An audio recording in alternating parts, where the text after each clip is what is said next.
بونجور، سلام الله اهلا بيكم في حلقه جديده. السويركي بايع القضيه. تقول لي مين السويركي ده؟ اقول لك جايز ما تعرفش معنى كلمه السويركي ومين، بس من بايع القضيه اكيد عرفت ان هو محمد صلاح. محمد صلاح اللي احنا زايدنا في حقه كتير وقلنا عليه فخر العرب، ادينا له لقب ما يستحقهوش. ازاي يا جدع تكون فخر العرب وما تدعمش بلد عربيه زي فلسطين؟ صلاح عمل نفسه مش من هنا وما نزلش تويتة يقول فيها انا بدعم فلسطين ولا اي حاجة، عمل نفسه من بنها. وشفنا الغضب اللي صار عليه من عالم الوطن العربي وممكن يكون من اغلبية العالم. اللي احنا شفنا مشجعين من ليفربول كانوا عاملين مظاهرة كانوا رافعين فيها لوحات ضدك. انت شايف انت وصلت لايه؟ احنا كنا بنطلب منك كده، ده دورك ولازم عليك لانك لاعب عربي مسلم. احنا بنقول لك كده لانك عندك على البيجات بتاعتك على الانستجرام تويتر فيسبوك ما يزيد عن 100,000 فولورز. يعني انت لو نزلت التويتة هتوصل لعدد كبير واغلبية الناس اللي بيتابعوك من اوروبا. احنا اللي كنا عايزين بس نوصل له تعرف في اوروبا القضية ماشية ازاي، لان في جعل في الاعلام الاوروبي، لان كل الاخبار اللي بتوصل لهم عن مصادر زي قنوات زي البي بي سي وسكاي نيوز والكلام ده، وهم بيبقوا عارفين عايزين يوصلوا ايه لاوروبا. فاحنا كنا دوت اللي عايزينه منك وربنا يصلح لك حالك يا عمنا. وعلى الجانب الاخر شفنا احمد حسن كوكا مهاجم منتخب مصر اللي نزل تويته واعلن تضامنه مع القضيه الفلسطينيه وما فرقش معاه شغله ومستقبله. زي لعيبه كتير عربيين بيلعبوا بره في اوروبا ما فرقش معاهم مستقبلهم وشغلهم واعلنوا تضامنهم مع القضيه الفلسطينيه.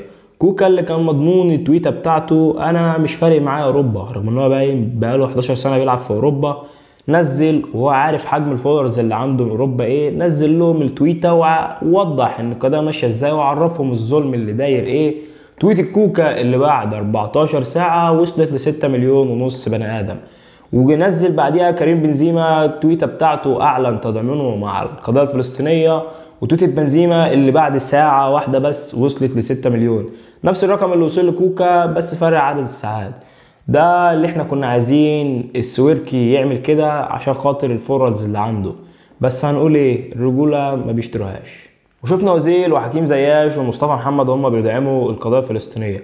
طب مصطفى محمد اللاعب المصري اللي بيلعب في الدوري الفرنسي، مصطفى محمد اللي مكسر الدنيا مع فريق نانت الفرنسي وتاني هدافين الدوري الفرنسي، اللي نزل تويته بتاعته ونزل بوستات وستوريز وقال انا بتضامن مع فلسطين وما فرقش معاه ان هو ممكن يمشي من فرنسا او اي حاجه.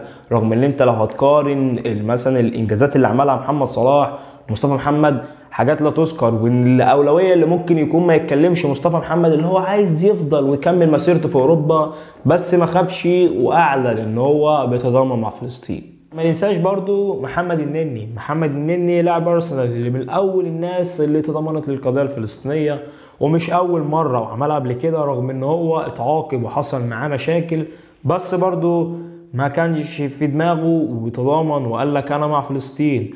وقرار وتويتة محمد النني اللي نزلها والبوستات والستوريز اللي نزلها خلت الاتحاد الانجليزي بعد ما كان عايز يتضامن مع اسرائيل ويعمل كوست بتاع ملعب ويمبلي بشعار اسرائيل تضامنا معاهم، رجع وقال لك لا هيحصل مشاكل وبتاع، وخلى الاتحاد الانجليزي ماشي في طريق محايد.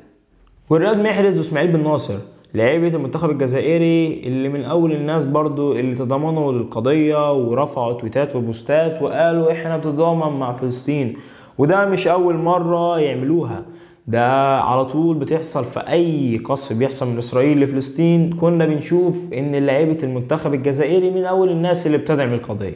وعيسى العيدوني ونصير مزراوي، عيسى اللي بيلعب لنادي برلين الألماني اللي بعد تضامنه للقضية حصل عليه هجوم من جماهير برلين وقالوا للنادي وبيطالبوا النادي ان هم يفسخوا العقد بتاعه.